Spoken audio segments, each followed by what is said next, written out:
ROWLEY'S Rage, an opinion by the Express newspapers.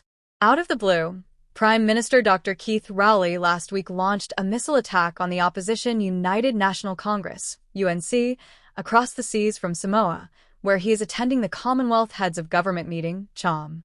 Describing the UNC leadership and representatives as the most destructive, unpatriotic louts amongst us, Dr. Rowley appears to have been triggered by a photo in a Commonwealth report that included Indian businessman Naveen Jindal in his role as Chancellor of O.P. Jindal Global University in Delhi, India.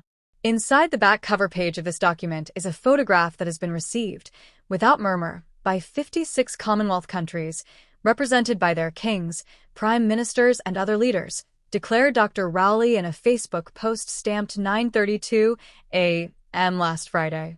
Seemingly not too busy representing Trinidad and Tobago to all these eminent people, the Prime Minister expostulated, "Isn't it ironic that at the same time, almost to the hour, that Mr. Jindal is presented to the Commonwealth in this way, he is being excoriated and slandered in the Trinidad and Tobago Parliament by the UNC, led by the usual suspects Wade Mark and Kamla Persad-Bissessar."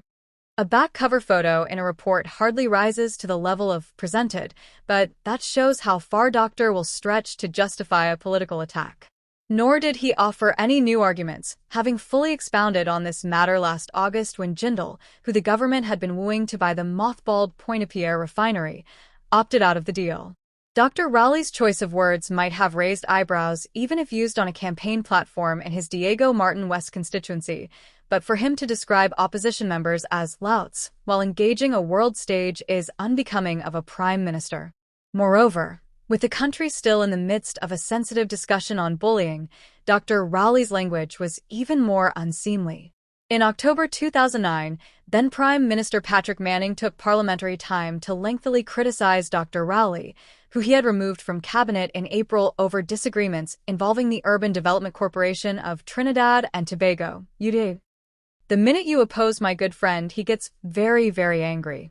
And if you oppose him strongly, he becomes a raging bull," Mr. Manning said, adding prophetically, "Mr. Speaker, we do not tolerate bullying in the secondary school system.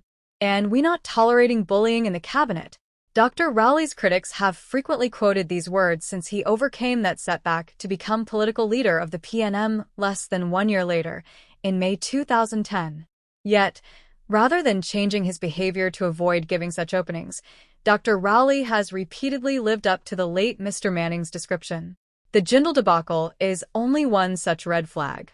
In politics, robust and even aggressive language is par for the course. However, it is entirely possible to criticize political opponents without crossing the line into tastelessness and provocation.